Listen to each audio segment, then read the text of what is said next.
Ça. Amen. Je vais aller voir tel frère pour qu'il va voir le pasteur pour lui demander l'amitié. Comment tu peux demander une amitié? Mais c'est une fausse amitié. Amen. Qu'est-ce que l'amitié? C'est des sentiments qu'on reçoit vis-à-vis de quelqu'un, qu'on aime bien rester avec. En fait, pour être ami, il faut fréquenter la personne. Amen. Comment pouvez-vous fréquenter sur la base d'une certaine ordonnance? Un homme te dit pas fréquenter. Mais c'est lui qui surveille ça. Ça. Rien n'est plus originel. Amen. Continuellement, le prophète a fait ça. Nulle part. Le madame l'a fait. Amen. La madame a contacté Roy Davis. Roy Davis était son pasteur. Ça. Oui, Lorsqu'il monsieur. marchait avec Hop, jamais il n'allait lui poser des questions. Jamais. Remarquez dans la Bible, lorsque Jacob, mais on revient à la Bible, lorsque Jacob a regardé la petite soeur de l'autre là, de Léa, Rachel, il n'est jamais allé poser la question à son père là-bas, non. Ça. Il a regardé Rachel, il a apprécié Rachel, et il a allé voir là-bas ensuite. Amen. Ensuite, vous ne trouverez ça nulle part dans la Bible, même pas le prophète. Amen. Frère, madame ne le dit pas. Ainsi, il n'y a pas de désordre, mais nous vous observons. Ça a déjà été prêché. Amen. Frère, madame, sa fille s'est mariée Becky vis-à-vis d'un homme. Madame dit, j'ai observé Smith avec ma fille. Elle était devenue désordonnée, je voulais la bastonner. Mais dès qu'elle a fréquenté Smith, le désordre s'est arrêté. Il dit, je l'observais. Un jour, Smith est arrivé. Smith est arrivé. Becky, elle était... Non, c'était Sarah. Non, c'est Becky. Becky était une laïque du prophète. Elle connaissait les lois du Branham Tabernacle. Elle connaissait tout ce que le prophète avait dit sur la question. Branham dit, lorsqu'elle a commencé à fréquenter Smith, je l'observais. Smith n'est jamais venu demander l'accord chez Frère Branham. D'où sont ces choses-là? Ni biblique, ni quoi que ce soit. Je me demande, l'Antéchrist. Amen. Voyez un peu. Le diable, comme d'habitude, un peu de levain veut lever toute la pâte. Amen. Mais nous enseignons toutes ces choses-là pour que toute personne, connaissant que Dieu est son Dieu, n'a pas droit à une vie d'infidélité. Amen. Il devait vivre une vie de sanctification. Amen. Même si vous marchez avec un frère, il n'a pas le droit de vous toucher. Amen. Amen.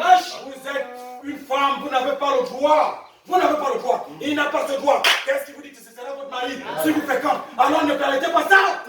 Comment peut-il vous coucher? Comment peut-il vous amener quelque part? Comment peut-il vous dire on rentre dans un endroit? Comment peut-il? Vraiment? Comment je peux dire à une sœur, viens, on va aller dans un endroit, vous êtes tous dans le noir, vous êtes là.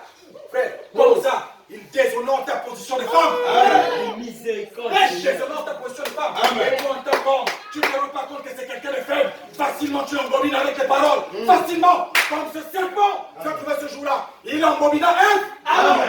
Il embobina facilement Ève avec des paroles mielleuses. Et Ève se retrouvait dans le chaos total. Et regardez le désordre que ça a mené. Ils ont donné un renégat. Amen. Oui. Le premier renégat, c'était Caïn. Un renégat sorti de quoi? D'une relation qui ne devait même pas exister. Amen. C'était des flatteries. Il a flatté la sœur. Avec quoi? De l'argent. Il a flatté la sœur. Pourquoi il a connu sa nudité avant le temps? Son mari n'avait même pas encore connu. Amen. Oui. Oh, ça a l'air bizarre. Mais vous devez vous rendre compte que vous devez observer une pause. Si vous n'observez pas cette pause, il y a un problème dans votre relation. Amen. Et vous serez surpris devant de pouvoir vous rendre compte qu'effectivement cette femme n'était pas la mienne. Amen. Ce monsieur n'était pas le mien. Vous avez contacté des relations païennes. Amen. Parce que tout ce qui est béni de Dieu marche sur des roulettes. Amen. Ah oui. Tout ce qui est béni de Dieu marche sur les roulettes. Vous ne devez pas avoir ce type de relation. Et les gens, les églises ont cautionné ça. Au point où dans l'église, les gens frappent à tout. Ils frappent à tout bout de champ dans l'église. À ça. Amen. Plus aucune différence entre le catholicisme et nous. Miséricorde, Une Seigneur. sœur née dans cette église, elle grandit dedans. Au bon milieu de son chemin, elle va connaître un frère. Sans le mariage. Quelle honte! Elle est tranquillement. Elle vieillit dans le principe de d'abord quel message? Le message vient tout même pas. Si c'est le message, elle ne peut même pas faire ça. C'est pas le message. Amen. En fait, elle est dans l'église. Amen. Oui. Elle est seulement dans l'église. Amen. Et c'est quand même curieux de voir que toute l'église est dans le oh! Mais c'est pas de Dieu ça. Vraiment. C'est pas de Dieu. Elle ne peut pas être en Christ. Les parents l'auraient conduit d'appeler Dieu. Et elle se retrouve dans cette situation. C'est impossible. Si ça se retrouve dans cette position, c'est qu'il y a un problème. Amen. Et on s'est retrouvé à plusieurs reprises et de plusieurs manières dans de telles choses. Vous voyez un peu. Et toutes les églises sont baignées de ça. Amen. Vous allez voir des sœurs et des sœurs et des sœurs et des sœurs qui ont des copains dans les églises, qui ont fait des enfants dans l'église, qui ont même des ex partout dans l'église. Des choses qui ne devaient pas exister au milieu de nous. Amen. Mais oui, on a ces choses. C'est mon ex dans l'église. C'est même dans l'église. Mon Dieu. Des choses qui ne devaient pas exister au milieu de nous. Mais pourquoi? Parce qu'on est devenu faible, c'est tout. Les gens se sont refroidis, ils sont devenus faibles. Ils ont consommé l'art de la connaissance du bien et du mal. Amen. Mais oui, ils ont consommé ça. Et le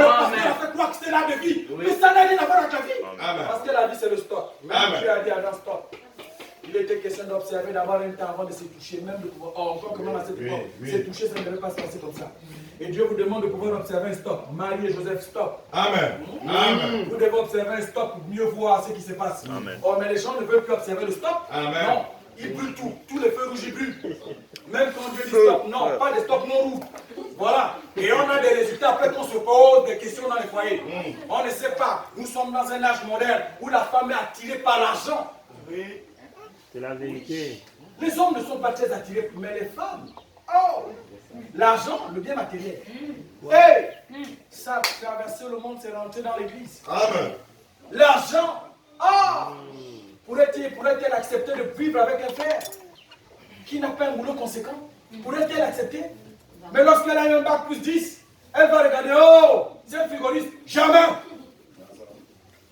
J'ai fait de longues études, je ne peux pas accepter un frère frigoriste. Zéro caution. Miséricorde. Miséricorde. Il se peut même que c'était celui-là que Dieu avait choisi. Que c'est celui-là qui pouvait donner sa vie même pour toi. Amen. Comme dit l'Écriture. Madame dit, si vous voyez une femme, effectivement, si vous voyez un homme et que vous pouvez mener votre vie sans elle, il dit laissez tomber. Il se peut que ce frigoriste jusqu'aujourd'hui n'arrive pas à trouver une femme parce qu'effectivement c'était elle sa femme. Mais comme la femme a eu un bac plus 4, et comme elle a eu une métisse, et comme elle est devenue importante, elle a dit oui, je ne peux pas. Mais le frigoriste était sérieux. Vous voyez un peu? Elle allait prendre l'homme qui était en plein dans les finances. Où sont-ils? Chacun a pris sa route. Ça n'a pas marché. Ça n'a pas tenu la route. Alors vous aussi, observez une pause. Vous devez vous arrêter. Paul arrive dans le livre des Corinthiens, là où il pose des questions concernant le mariage. Paul dit, là je parle des mariés. Mais non, d'abord on a d'abord parlé de l'homme. Je parle des mariés. Je parle plus des... La Bible traite plus des mariés. Votre truc de concubinage, machin, c'est là où il y a le problème. C'est vrai, c'est l'étude des concubinages là. C'est là où il y a beaucoup de problèmes. Quand on se pose des questions, machin. Là, il va dire, ah, le frère était dur aujourd'hui. Normalement, c'est comme ça que ça se passe. Amen. Sans gants, sans gants. Elle doit évoluer. Vous ne pouvez pas rester sur place. Amen. Vous ne devez pas stagner. Vous devez aller un peu plus loin. Votre sanctification doit être égale à la sanctification du maître. Amen. Au point où, même si vous êtes marié, la femme ne vous dit plus rien. Parce que vous avez eu l'habitude de vivre comme ça. Eh oui, la femme aussi a eu l'habitude de vivre comme ça. Au point où si même son mari meurt, elle n'est pas, elle ne sent pas le besoin d'aller vite vivre avec un homme. Comme on est aujourd'hui, dès qu'elle meurt facilement, elle veut s'accrocher à quelqu'un. Paul appelle ça des fausses veuves. Amen. Hein? Amen. Mais il dit que ce n'est pas des veuves. Il dit les veuves qui sont jeunes là, il dit, ceux-là, ce n'est pas la peine. Il faut chercher des vraies veuves. Ah oui, des gens dès que le mari meurt, du jour au lendemain, ou même le frère, la femme meurt aujourd'hui, le jour au lendemain, tu entends, 3 mois après, il s'est marié. Comment ça? Quelle est cette rapidité? Comment ça? C'était même à quoi qu'il voulait qu'elle meure? Parce que qu'est-ce qui peut expliquer que 3 mois après, il est déjà marié? Comment? Vous expliquez ça comment? 3 mois après, du jour au lendemain, il est déjà marié. Comment ça? En fait, vous voyez un peu. Le puits même du frère n'était pas profond. Ça se prouve à suffisance qu'il aimait la soeur pour un motif. Et ce motif-là peut-être même amener la pauvre soeur à la mort. Ou le pauvre frère à la mort. Ensuite, on va vite se remarier. Amen. Alors, frère, sœur, Paul arrive au mariage, 1 Corinthien. Il dit que chaque homme est sa femme. Que chaque femme est son mari. Là, il parle de qui? Des maris. Il ne parle pas des non-maris. Les fornicateurs, ils ne s'adressent pas.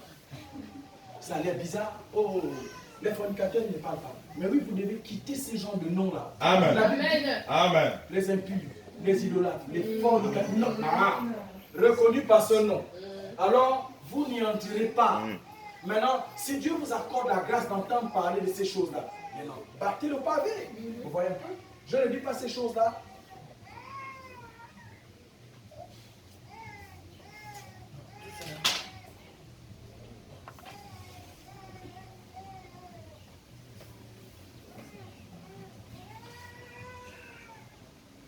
Je ne dis pas ces choses-là parce que je suis comme quelqu'un. Au contraire, je vous aime. Amen. Vous les faites ça que je les aime bien. Amen. Amen. J'aime les célébrer. Sérieusement, j'aime tout le monde. Mais je voulais vous épouser des vraies femmes. Amen. Je ne dis pas que votre femme n'est pas votre femme. Je ne dis pas que celle que vous avez prévue, vous marier avec elle n'est pas la femme. Non. Mais je dis simplement, est-ce que c'est vrai? Montre-moi que c'est vrai. Essayez un peu de vous prouver que c'est vrai. Je vais voir. Si réellement elle est faite pour toi, en fait. Je vais voir. Un seul. Hein? Si réellement, ils sont faits pour vivre ensemble, on va voir. Mettons ça au test de la parole. Ne disons pas, Avant que tu n'aies tué la soeur d'Eva, ou avant que le frère n'ait tué la soeur. Mais des couples qui ne vivent, qui ne sont pas faits pour vivre ensemble, il n'y a qu'une chose qui pointe à l'horizon, c'est la mort. Avant que le conjoint meure. Chez nous encore, on n'est pas apte à ces choses-là, mais les blancs vont vivre avec. Mais c'est la vérité, parce que c'est une affaire de vie. Soit vous voulez qu'ils vivent avec vous, et pour le moment, soit vous voulez qu'ils meurent, vous voulez vous en débarrasser rapidement. Cette pensée frotte souvent les gens qui ne sont pas faits pour vivre ensemble. Mais je vous dis, à un moment donné, vous ne voulez pas qu'elle reste avec vous. Par conséquent, il n'y a que... Oh Seigneur, il ne peut même pas mourir. Ah non. Oh Seigneur, lève la pensée là. Mais néanmoins, ça te laisse. Lorsque vous le... Mais c'est ça. Vous pensez que les crimes passionnels viennent à cause de quoi? Les crimes en question viennent à cause de quoi? Vous avez un bon nombre de crimes qui... C'est des couples qui n'étaient pas faits pour vivre ensemble. Lorsqu'ils sont faits pour vivre... Oui. Lorsque vous êtes faits pour vivre ensemble. Adam n'a jamais souhaité à aucun moment la mort. Oh, de Ève. À aucun moment. Vous voyez un peu? Christ ne souhaite à aucun moment la mort de l'épouse. Voilà pourquoi il va même la ressusciter, même morte. Il n'acceptera pas. Voilà. Il ne peut pas accepter qu'Abraham reste là-bas. Non. Il ne peut pas accepter que vous restez. Non. Il ne permettra pas que son bien-aimé voie la corruption. Il ne peut pas que vous restez là-bas. Non. Comme moi, je ne peux pas accepter que ma femme soit là. Non. Non, tu ne peux pas. Tu veux qu'elle se rapproche. C'est normal si on vous sépare. À un moment donné, tu ne voudras pas qu'elle reste loin. Tu vas tout faire. Et c'est là où tu vas aller même faire les crédits. De faire aller creuser l'or partout. Oui, vite. Parce qu'il faut vite la ramener. La distance, Dieu n'aime pas la distance. Même Dieu n'aime pas la distance. Il veut pas être loin de nous. Il veut être en nous. Et comme vous ne voulez pas être loin de votre femme, vous ne voulez pas être loin de votre mari, vous voulez être très proche. Ah non! Il faut qu'on trouve les mécanismes. Vous allez trouver tous les mécanismes pour rapprocher le couple. Amen. Mais lorsque vous le faites de façon frauduleuse, Dieu maudit ça. Amen. Maudit quiconque ne sait pas marier d'après la voix du Seigneur. Amen. Qui ne fait pas les c'est le voix de malédiction. Amen. Ça a l'air bizarre. Mais tout ce qui est contre la parole de Dieu est maudit. Amen. On le dit. Mais oui, je prêche cet évangile. Si quelqu'un annonce un évangile contraire à ce que nous avons prêché, l'ange est maudit. Amen. Il y a autant de maudits sur la terre. Amen. Toute relation qui ne vient pas de Dieu, d'après la musique, d'après le nom du Seigneur, c'est la malédiction. Amen. Bizarre, mais c'est la vérité. Vous devez avoir une démarche chrétienne, une attitude chrétienne. Vous voyez un peu? Vous devez suivre le rythme de la parole. Vous devez marcher d'après le rythme de la parole. Et l'un des points capitaux qui va retenir beaucoup de gens, c'est le mariage. Amen. Le mariage va retenir beaucoup de gens parce qu'ils se sont mal mariés. En fait, ils n'ont pas observé l'épouse. Mieux, ils ont pris un enseignement dénominationnel, ils ont continué avec. Ils ont mal entendu l'affaire du mariage. En fait, ils ont cru qu'on choisit le mariage à cause de quelque chose de naturel. C'est une connexion spirituelle entre deux êtres. Amen. Mais c'est vous que vous avez revu. Lorsque vous regardez cette personne, vous savez que c'est vous. Vous vous voyez au travers de cette femme. Vous vous voyez au travers de cet homme. Vous savez que c'est lui qui fera l'affaire. Ben oui, vous savez que c'est lui qui fera l'affaire. Quelque chose vous le dit. Vous devez le savoir. C'est une loi non écrite. C'est pas écrit, mais vous le savez. Amen. Quelque chose vous dit, c'est ma femme. Quelque chose vous dit, c'est mon mari. Et c'est le monde. Pas à un moment donné, vous allez dire, oh, je me demande même qui m'a envoyé. Amen. Je me demande même qui m'a envoyé. C'était maman. Oh mon Dieu. Si j'avais pu écouter maman, j'allais bien. J'ai écouté papa. Je ne sais pas, les conseils, même moi-même, je ne prends pas mes propres décisions. Je prends juste que... on a fait les enfants. Je regrette les enfants là, si on peut même les enlever. Oh! Sans les enfants, je t'aurais fui, je te dis, ce sont les enfants qui nous tuent. Amen. Mais les enfants ne sont que les conséquences de vous deux. En réalité, vous ne devez pas aimer votre mari ou aimer l'homme, le conjoint, à cause de l'enfant. Non. L'enfant ne vous lie pas. Mais à un moment donné, les enfants partent. Mais vous êtes contraints à rester vous deux. Amen. Si c'était à cause des enfants, mais finalement vous allez vous séparer. Voilà pourquoi tout est amusé. Vraiment. Mais si c'est les enfants qui vous retiennent, au bout d'un moment donné, les enfants là partiront. Et même, vous savez, même à cause d'un enfant, à un moment, on n'arrive plus à supporter. Il n'arrive plus à supporter. Au point où il chante. Chacun se sépare. On essaie de faire semblant, moi, il faudrait que devant tout le monde, on vit bien, mais on n'est plus dans la même chambre. Parce que les enfants, bon, il faut que je garde les enfants. C'est ce que les femmes disent souvent. Je dois garder les enfants. Non, je reste au foyer pour garder les enfants. Il faut que je garde les enfants. C'est à quoi que c'est les enfants qui vous unissent? C'est grave. Comment les enfants peuvent unir les gens? Non. Les enfants sont les conséquences de votre amour. Ainsi, les enfants ne doivent pas vous unir. Non. Parce que les enfants, à un moment donné, partent. Et vous ne pouvez pas aimer vos enfants plus que votre mari. Bon Dieu, c'est impossible. Comment peut-on aimer son enfant plus que son mari? Comment? Comme c'est qu'un pasteur nous avait raconté. Ma mère m'aime plus que mon père. C'est grave. Une femme qui aime son enfant plus que son mari, c'est dangereux. Oh, c'est parce que c'est bon sang. Qu'est-ce qu'il y a? Ton véritable sang, c'est ton mari? Amen. Oh! Parce que pour avoir cet enfant, mais oui, pour avoir cet enfant, il a dû avoir un contact pour que cet enfant vienne. Ça, c'est comme cet enfant ne serait jamais venu. Mais on a pris les enfants en otage, on a mis les enfants devant, on a mis les enfants au milieu. Comme quoi ce sont eux qui unissent. C'est faux. Vous allez vous séparer devant. Si ça cause des hommes. Mais ça ne tient jamais la route. Vous allez résister un petit temps après la cassure, la bras, coup sur coup. Vous allez vous séparer pour les enfants. Amen. Et voilà pourquoi même les enfants ne devaient pas être faits hors mariage. Amen. Trop de gens font les enfants. C'est une disgrâce. Vous qui grandissez, qui avez la possibilité. C'est la raison pour laquelle ça ne devait pas se faire comme ça. Amen. C'est devenu toute une puanteur dans l'église. Ça sent mauvais. Amen. Ça sent mauvais. Amen. Il n'y a plus ce goût de sainteté. Amen. Ça devient bizarre. Amen. Comment peut-on faire un enfant hors mariage? Comment? Et si tu as fait des erreurs, ok, on classe les erreurs. Dieu ne tient pas compte du temps de l'ignorance. Mais maintenant, tu es au courant de la chose.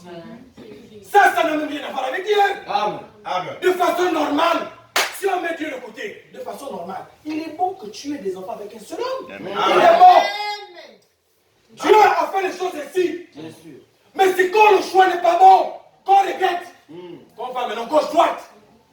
En réalité, le choix devait être bon depuis le départ. Parce que quand c'est bien dosé, quand on suit la parole, le choix est clair. Amen. On ne rate pas. Dieu ne rate pas. Quand il pose le tamis, son tamis enlève tout. C'est pas normal. Amen. Alors si vous devez faire un enfant, faites un enfant d'après la parole. Amen. Ne le faites pas d'après n'importe quoi. Amen. Non. Et n'allez pas faire les enfants hors mal. Oh Dieu. Il faut que je lui donne un enfant parce qu'il a trop d'argent. C'est ce qu'on a aujourd'hui. Oui. Amen. C'est plus un consensus normal, c'est parce qu'on veut telle chose qu'on met un enfant au milieu pour bloquer les femmes. D'autres mettent les enfants pour bloquer la femme. Oh, elle est trop belle, elle se défuit. Oh, il est trop beau, il faudrait que je me parle avec un enfant. Ah! Même dans ce message, c'est rentré. Bien sûr. Comme dit un enfant. Bien Et la sûr. sœur a-t-il offert dans un petit coin. Mon Dieu. Au point de faire tombe à cause de la sœur. Parce que la sœur a regardé un objectif devant. Elle sait qu'il a l'argent. Elle sait. Et le frère regarde la sœur, il est trop belle. Le frère est devenu paf rapidement. Il amène la sœur. Il la drague. Parce qu'il ne possède même plus par la voie légale. Il drague la sœur. Mais oui, quand vous donnez des cadeaux avant le temps, vous draguez. Amen. Vous draguez. Voilà pourquoi les choses ne se donnent pas bien avant. Amen. Voilà, on donne un cadeau à sa fiancée. Pas haut. Voilà. Sinon, vos présents seront simplement de la drague. Amen. Amen. Trop de présents corrompent le cœur. Les présents corrompent le cœur. Sans parler, lorsqu'on donne trop de choses, on corrompt le cœur. Mais oui, facilement, elles tombent. Facilement. Et nous sommes dans un âge d'argent. Les femmes aiment le bien matériel. Souvenez-vous, c'est à cause de quoi? C'est à cause des femmes bien matérielles. Vous serez des dieux qu'elles vont tomber. Parce qu'elles pensaient être au-dessus de Dieu. Vous serez des dieux, vous n'aurez même plus peur de Dieu. Qu'est-ce que Dieu va vous faire encore? Ce ne serait plus rien. Il est venu de la fraîcheur du soir, tu peux ne pas venir, nous on est déjà bien ici.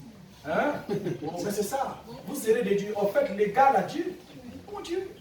Vous n'aurez même plus besoin qu'il vienne vous voir encore chaque soir pour vous donner le pain de vie. Non, il n'avait plus besoin de ça. C'est ce que le diable essaie de leur dire. Je vais vous déconnecter. Mais ce Dieu, vous n'aurez plus besoin de lui. Vous pourrez vivre votre vie sans lui. Puisque vous serez semblable à lui. Vous serez même égal à lui. Vous n'aurez plus besoin de lui. Ah, mensonge bien ici. Vraiment. Qu'est-ce que ça a donné? Ça a donné quoi? Ça a donné la mort. Amen. Ça n'a produit que la mort. Alors, nous sommes dans ces temps-là où le mariage est bousillé sérieusement dans l'église parce que le principe de l'amitié, le principe de fréquentation a été mis à nu. Parce qu'un homme a voulu diriger ça. Vraiment. Vous ne pouvez pas diriger les choses que Dieu lui-même dirige. Amen. Ça l'appartient lui et ça l'appartiendra à tout jamais. Dieu a dit à Adam, remplissez la terre. C'est lui qui avait donné la recommandation, n'est-ce pas? Et cette chose-là devait être faite d'après son ordre. Bien sûr. Ainsi, quand vous terminez de vous marier, l'ordre est donné. Vous pouvez effectivement commencer cette procédure-là. Vous pouvez remplir la terre. Mais si vous ne vous mariez pas, vous allez remplir la terre. Vous allez remplir la terre des renégats. Vraiment. Amen. Ils ont rempli la terre des renégats. Ils ont rempli la terre de toute espèce de bandits. Amen. Et maintenant, aux États-Unis, tous les grands bandits ont le nom. Les Moïse, les Isaac, les Abraham. Vous ne voyez pas? Ils ont le nom religieux. Leurs parents Regardez les États-Unis, moi je vois souvent, dans le crime district, aux États-Unis, c'est les noms, les Abraham, les Moïse, les Isaac, les Jacob, tout ça, ils ont les noms là.